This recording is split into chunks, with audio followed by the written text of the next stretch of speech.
All right. Hi, everyone. In this little presentation, I'm going to be discussing the mind-body interaction, specifically what Descartes' account on the interaction between mind and body is, and how Princess Elizabeth questions his account. So, first, let's get into what Descartes' account actually is, and then we can move on to what Elizabeth has to say about it. Descartes' view on the interaction between mind and body is based on his idea that whatever it is a person can clearly and distinctly understand could be created by God to correspond exactly with my understanding.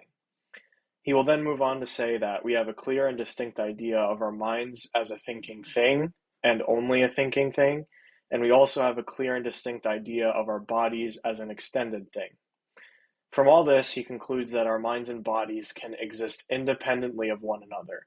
Or perhaps more importantly, God could make one exist independently of another. It's also important to know that for Descartes, the nature of the mind is thinking, or in other words, active, and then the nature of body is extension, which is passive.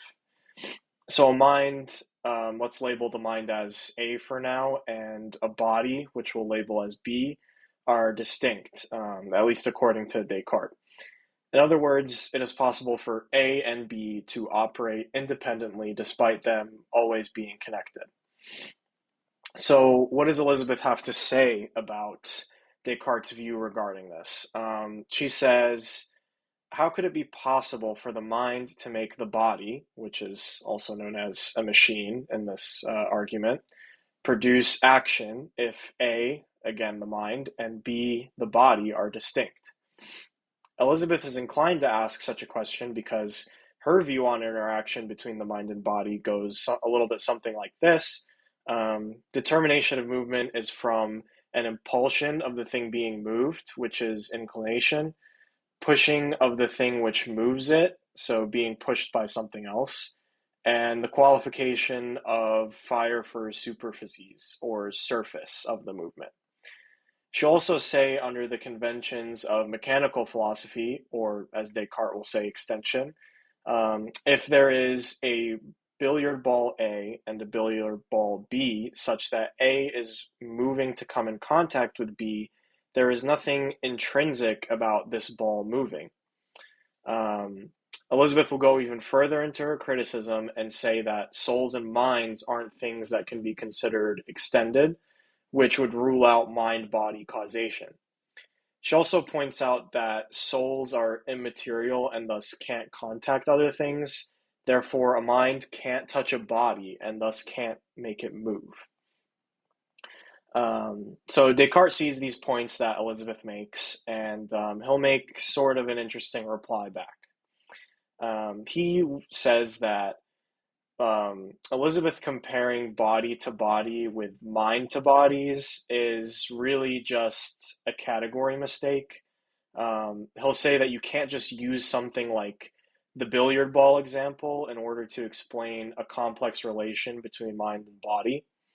Um, I take this response by Descartes to be a little bit of a sketchy point, but we'll get into that a little bit later. But nonetheless, that's his first argument in reply to Elizabeth. And he'll also argue the point that when speaking in terms of mind and body, the union between mind and body is the only thing you need to understand them. So that union is like a key thing for Descartes there. So the soul acts on the body in terms of moving the body, and the body acts on the soul in terms of causing its feelings and passions. So Descartes thinks we possess this sort of primitive notion of mind-body union interaction, and that this interaction relies upon its own type of causation. So take that, Elizabeth. Appealing to body-body causation into this arena is to misapply a concept of causation, says Descartes. So moving on to the main event of this presentation, what do I make of all this? Well, like I mentioned before, I didn't particularly like at least one of Descartes' points that he made back at Elizabeth's critique, so let's get into why that is. So again, Descartes is saying that Elizabeth is making a category mistake by comparing body to body with minds to bodies, but I take this to be unsatisfactory. And the reason why I find it to be lacking is because, well, really all I can think in my head when Descartes makes this reply is him as a toddler yelling at his mom saying, "No, you can't do that." So you can say it's a category mistake all you want, but proving that it's a category mistake is another thing. And I don't think Descartes really has done that. So he himself is supposedly a mechanical philosopher. So why would you deny a mechanical example for relations between the mind and body?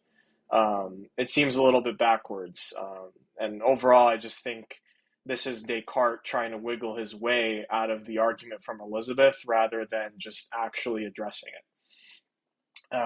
Now, moving on to the sort of second section of Descartes' rebuttal that he makes back to Elizabeth, he'll say, and it also doesn't really work out, I think. And it makes it seem like Descartes is switching things up just to avoid some great points from Elizabeth. And she'll even say this because she'll say that Descartes is appealing to a sort of scholastic concept in his the second point of his response, which Descartes at one point, he said the scholastic kind of concept is incorrect.